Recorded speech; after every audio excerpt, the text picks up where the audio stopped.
Guys, welcome to my channel. So in today's video, mag-unbox tayo ng isa sa mga swak sa budget na gadget.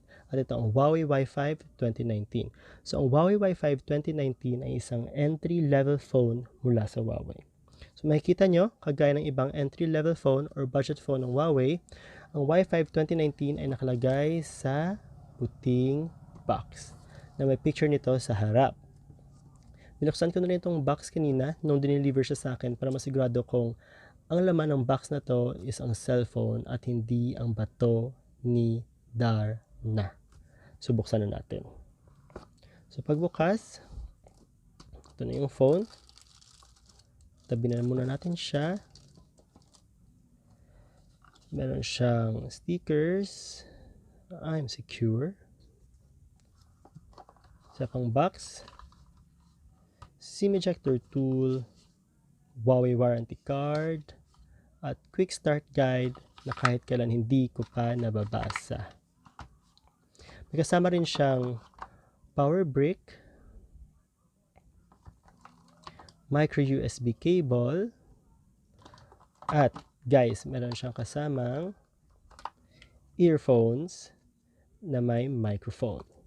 So kung pansin nyo kanina, walang laman or free na case itong Huawei Y5 2019, pero nung sa binilhan ko na Huawei official store sa Shopee, meron siyang kasamang freebies. So ipapakita ko sa inyo mamaya kung anong freebies ang kasama nitong Huawei Y5 2019.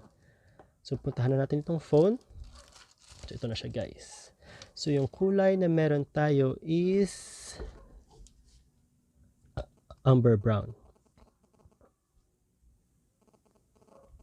So, yung back cover niya, faux leather, na imitation ng leather. Plastic siya guys, pero magaan siya sa kamay. Maganda siya sa kamay. Kunin muna natin itong sticker. Meron siyang Huawei logo sa likod, 13 megapixel. At kung napansin nyo, meron siyang mga tahi sa palibot niya. So, parang tinahi siya talaga.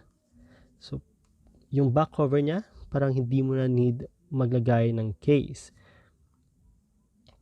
Dito sa right side niya, merong power button, volume rocker. Sa left side is SIM card tray. Pwede siyang lagyan ng dual nano SIM at saka micro SD card slot na pwedeng expandable up to 512 gig.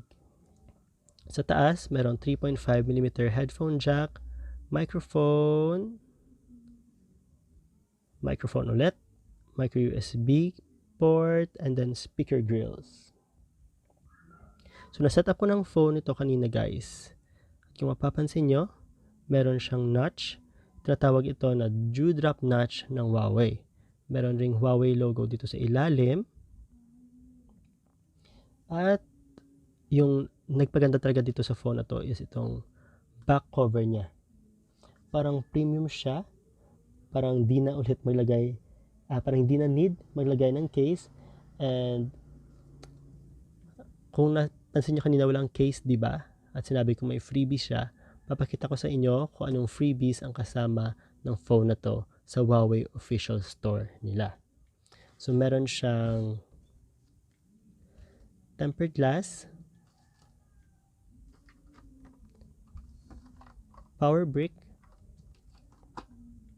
and then meron siyang case. So lahat na to, nabili ko siya for only 4,990, pero no, tinignan ko siya kanina sa Shopee, yung price niya is 5,490 at meron pa ring freebies na kasama. So guys, yun yung unboxing ko sa Huawei Y5 2019. At abangan nyo sa next video ko ang pag-review ko sa phone na to. So guys, don't forget to like, subscribe, and comment. Thank you.